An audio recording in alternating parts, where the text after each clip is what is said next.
we are here today with Erin Fitzgerald. She is a junior at the University of Delaware, and she is currently one of our returning peer leads for the semester and for the year. Hi, Erin. How are you? Hi, I'm good. How are you? I'm good. So just like episode number 1, we're going to have 7 questions in 24 minutes. The first 6 questions are going to be pre-selected questions that you've already seen, and the 7th question is going to come from our last guest, who is lifelong friend Missy Morazzo. So let's get started with question number 1, and that is, who are you? Who am I? That is a fun question. So like you said, I'm a current junior at the University of Delaware. I'm studying pre-social work and counseling, human services, pre-social work and counseling. And I am a Peer 24 lead at Sean's house. I'm also involved in a lot of other things. I'm a peer mentor with the University of Delaware Quest program. I'm involved in Pi Beta Phi, my sorority. And I am just a very involved and very friendly face. You will probably see me somewhere. I feel like I'm everywhere all the time. That's just kind of how I am. How did you first get involved with Sean's house? Yeah, so actually shout out to Padua Academy. I graduated from there. You graduated from there too. Yes, shout out. I graduated in 2022, but in 2021, so my junior year, there was like an interest meeting for the peer program, which was very new. Because Sean's house actually opened my junior year of high school, like in the fall. And Patty Locke, Sean's sister, also went to Padua. And we were friends in high school, and we're still friends now. So that's kind of how I heard about it. And I was like, yeah, like this sounds like something I would love to do. So I did the training in the summer of 2021, and I've been here ever since. I love that. So what are your career goals and aspirations? Do they line up with what you're doing here? Perfectly, actually. So yeah, I'm human services, pre-social work and counseling, and I have a minor in medical social services. So my career goals right now, I'm still like trying to figure out, because social work is such a flexible and like broad like profession. I definitely want to do like clinical social work. I want to like become an LCSW, a licensed clinical social worker, and I want to work with kids in some capacity. So those are my career goals, and Sean's house is actually kind of what brought those about and inspired me to figure out what I wanted to do. Awesome. Is there any one specific thing that you want people to know about you? Ooh, that's like a really hard one. One specific thing that I want people to know about me. I think one thing I would want people to know about me is that I am a very like happy and like outgoing and like bubbly personality, but I'm also someone too who can be very like, I don't want to say serious and make it sound like I'm never serious, but I'm someone who can definitely like, I'm really good at like reading situations, and a lot of times I'm perceived as someone who's just like always like bright and peppy and like always like super out there, but like I can be more relaxed and more serious when I need to be. That's something that I always like to tell people, because I think like I was a cheerleader in high school, and I've always just been a very like a very happy personality. So, but I always like to let people know that like there are multiple sides of me. Yeah, if that definitely. Makes sense. Multifaceted. Yes, multifaceted. So one more question, Yes. which is, what are you passionate about outside of work and Sean's house? Yes. Well, I am very passionate about Sean's house. I'm very passionate about mental health. But outside of that, I'm passionate about a lot of things. Like I said, I want to work with kids. I, throughout high school, worked in childcare. And I absolutely loved it. I worked with kids like from infancy all the way up to like age like 6 or 7. And I feel like I have such a passion for working with kids, because I think it takes a special kind of person to want to do that for a living. Mm-hmm. And I think that kids just bring about so much joy. And I'm very passionate about like different aspects of childcare and kind of early education policy and things like that, because I learned a lot about it when I was working in that field. And while I'm not going into that field like professionally, I definitely want to still work with kids, maybe kids who have just been through really rough things, or just kids who just need someone to listen and someone to care. Well, it sounds like you're definitely going to make a difference in whatever you do. We're going to move on to question number 2 now, which is, what has been a lock in your life? Yeah, so a lock in my life has definitely been my struggles with depression, anxiety, and PTSD. I was diagnosed with depression and anxiety when I was 15, and then PTSD when I was 17. For a long time, I didn't really understand what any of that meant. I think that I thought you were only depressed or anxious or had PTSD if you had like a really rough upbringing or things like that. And like, I have such a loving and supportive family. I have amazing friends. Like, I grew up very fortunate. And I guess I just didn't understand, when I was younger, that mental health doesn't discriminate. And I really struggled. My sophomore and junior year of high school were really hard. Also, it was COVID. Like, COVID hit like mid sophomore year. Wow. And then junior year was like mostly online, like part in person. So it was very hard. I was really struggling. I was very depressed. I had a hard time like going to school, getting out of bed in the morning. My anxiety was so bad that like I didn't do things that I enjoyed anymore. Um, and I started to have like symptoms of PTSD from things my junior year of high school, and that was really difficult because I had no idea what was going on. Um, and I was so fortunate that I had such a great support system. I have amazing friends, like I said, I have amazing family. And my family has always been supportive of like mental health support. So I started therapy when I was 15. Um, and when I came to college here at UD, my freshman year, I struggled a lot again. Things got a lot better like my senior year of high school, but I think that whole adjustment to college was really difficult. I struggled really bad. I had a lot of panic attacks very frequently, and I was really depressed. But something that really helped me was, again, continuing therapy, getting that support from my support system.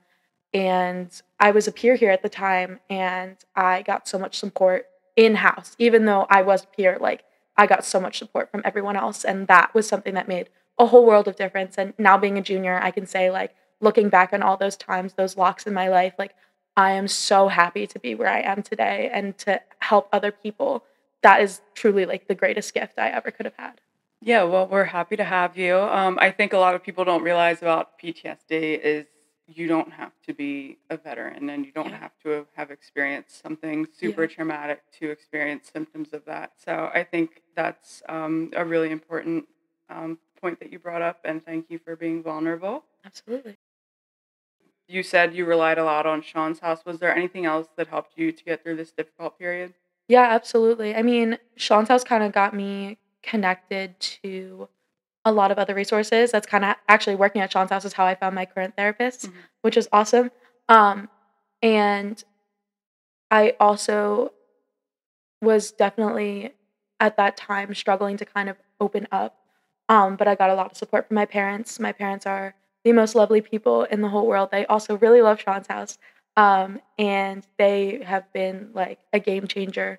I can go to them for anything, and they've always supported me even in my roughest times. And I did different things, like I tried different kinds of therapy. I did EMDR for a little bit, and that was really great. And I think one thing that really helped me was being open to trying different things because coping strategies and therapy, it's not like a one size fits all kind of thing. It's going to be different for everyone. And being open to trying different things is really what helped me in my recovery journey. Okay, awesome. Well, thank you once again for your vulnerability and your courage in sharing that part of your story.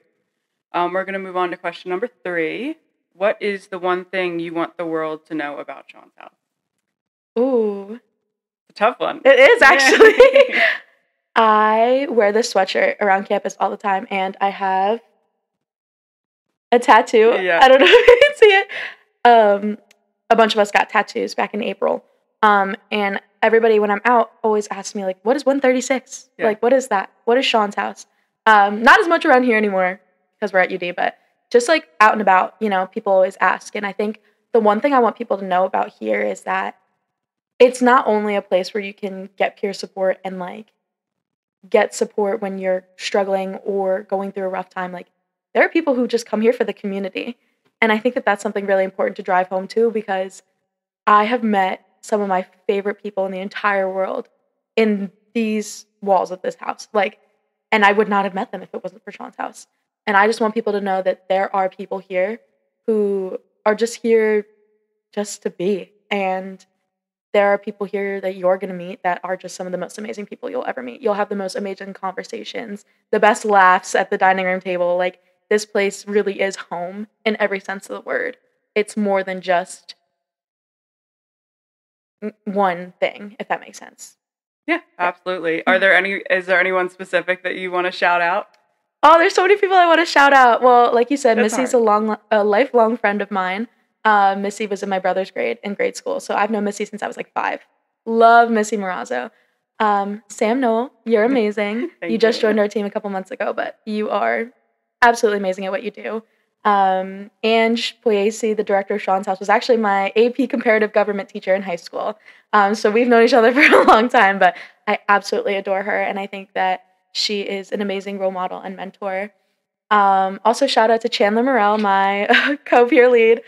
We've been friends since high school, and he's definitely someone who has always been there for me. And working with him at Sean's House has just been such a fun experience. Also, shout out to Hannah Leese and Lauren Hartel, who are my shift buddies. I have every shift with them. They are my best friends in and outside the house. I love them dearly. And there's too many. There's too many. I was gonna keep going. Just shout out everyone. Shout out to everyone. Everyone. All right. Well, thank you. We'll move on to question number 4.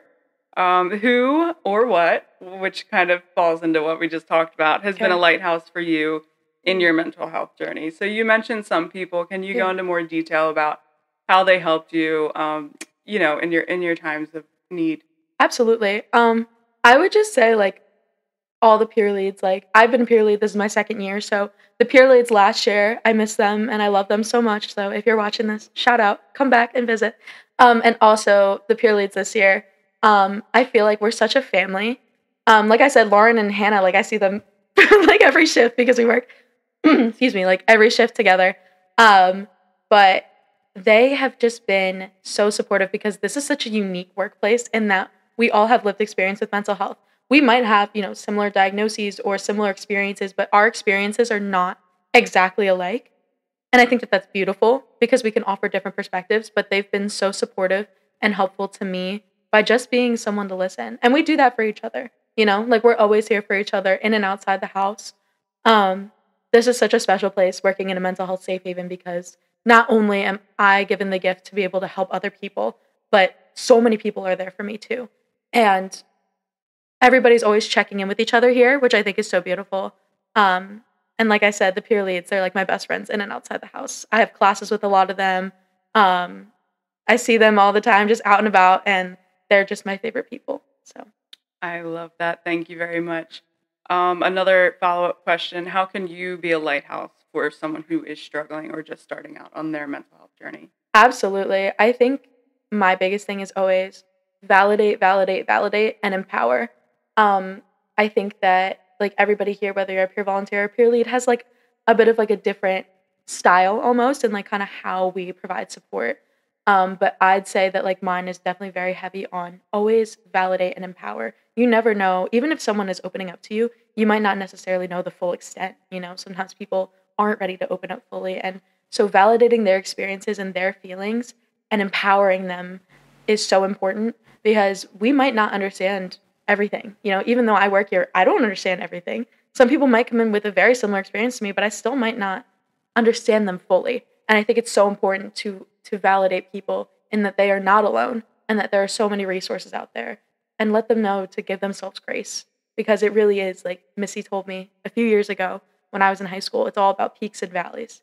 There are days where things are going to feel a lot more, but there are days where things are a lot lighter. Yeah, absolutely. Thank you for that. And we're going to move on to question number 5. Our mission is to educate, assist, and support. Which do you see as the most crucial to your role at Sean's House and why? I think all of them are very crucial in my role, especially as a peer lead. But I would say support is my biggest one, especially with what I want to do. I feel not only in giving peer support, but also, we give the talk at dinners and I do a lot of tabling events and I speak to different Greek life chapters and classes about what Sean's House can do. And I feel that in itself is providing that support because people might not be ready to walk through the door right yet. And that's okay. But knowing that this is here and that someone has, reached out and wants them to have a place where they feel seen, where they feel heard, I think that's so important. And I'd say the support aspect is really at the core of like my why and like why I'm here. And so I think that's what's like most pertinent to my role. Gotcha. Do you think the importance of each pillar changes depending on the situation? And if so, how? Yeah, absolutely. I think that, of course, like peer support is like the core of like a lot of the things that we do and what we provide. But I think that educating and assisting are just as important. I think that education is a really important pillar. Like I said, when I've spoken to different groups, like it's so important to talk about what we do because we're still like we just celebrated our 4 years. We're still so new. And I think having that educational aspect of not only Sean's house, but just those conversations about mental health, like it's okay to talk about these things and it's important to talk about these things. And assisting, the SL24 scholarship, it's absolutely amazing that, the foundation is able to provide assistance to those who um, have a financial barrier in accessing mental health care. So I think all the pillars are definitely really important and, definitely vary based on the situation. Thank you. We're going to move on to question number 6. If you are helping a friend, what are the top 3 things you would do to support them? Yeah, definitely. I think when I'm helping a friend, the top 3 things first is I ask them, like, what is it that I can do for you? Because I think a lot of the times people just assume, like, this person needs advice or this person needs this. I always ask, like, what do you want? Because I feel like that, again, that empowerment is really important and giving that person the wheel. Because when someone's struggling or just needs something, like, it can be hard if they feel like the control of the situation's been taken away from them. So definitely first I always ask, like, what can I do for you? I always try and approach with a listening approach. Sometimes my friends just want to vent. They just want to tell me about how bad their day was or this like inconvenient situation and I let them rant. I think it's important to have someone who will just listen and be like, "Yeah, that sucks." Like that's what people need sometimes and just allowing for a space for them to feel heard by me listening. I always try and do that. And then another thing I always do when helping a friend is trying to see kind of their support system. I think that having a network of support and having a like consistent support system is super important and asking them, who else is in this support network? Like who else, can I work with to help you? You know what I mean? Not that, I don't want to help them myself, but I think that having additional support is really great as well. Gotcha. Thank you. What would you want a friend to do for you if you were struggling?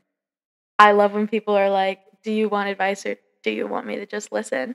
I also love hugs. I always ask, of course, my friends if they want a hug first, but I'm a person who just loves hugs, and my favorite thing, like, is always just a hug.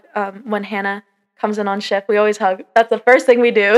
Put our bag down and we give each other a big old hug. And hugs are just a really great way to show someone that they're loved. Awesome. And is there anything specific that helps you? That could be objects or things or anything. Yeah. Like I said, coping is like not like a one size fits all. But one thing I absolutely adore and love is a hot girl walk. I love to walk. I love going for walks. The weather this week has been like absolutely gorgeous. Mm-hmm. And yesterday I spent most of the day walking. Like after class, I just went walking. And it's so good. And there's so many places around here in the Newark area that Yeah. are just so good. And being outside and getting that like sunlight and it's just something that I love to do, and I love to go with my friends too. Mm-hmm. I think that just getting outside and walking when I'm able is, like, the best thing for me. Yeah, I think that's the best way to get some serotonin Serotonin, and yeah, dopamine. So for sure. that's awesome. Thank you for that. We're going to move on to question number 7, which is from your lifelong friend, Missy Morazzo. And Missy writes, if you had to choose one moment in your life that defines you, what would that moment be? Oh my goodness, that's such a Yeah, hard Missy, question. Missy really hit you with a hard one there. I'd have to say when I started at the University of Delaware, I'd say something that defined me and, like, was the day that this was, like, early on, that I admitted that I needed more help than I was getting. Hmm. Ever since then, I have been a huge advocate for kind of being okay with trying new things. I was always someone who liked to stay in my comfort zone. But this was like September of my freshman year, and I was really struggling. And something I always tell my first year students that I mentor here at UD is it's always okay not to be okay. And there are a plethora of resources for a reason. If something's not working, it's okay. Like, you can talk to me, talk to someone about it, because there are other options. Um, and so when I kind of realized and talked to my parents and talked to my friends, I was like, I think I need more than just like once a week therapy. I think I want to do like EMDR, and I want to, try XYZ. I think that was defining to me because it helped me step out of my comfort zone, and now helps me talk to people who are going through something similar, who are like, this isn't working. What do I do? And I'm able to be like, I've been there. Like, let me walk you through it. Let me help you. Let me find what works for you. I think that was something that was very defining. And that was like right before I turned 19, and I'm about to turn 21 tomorrow.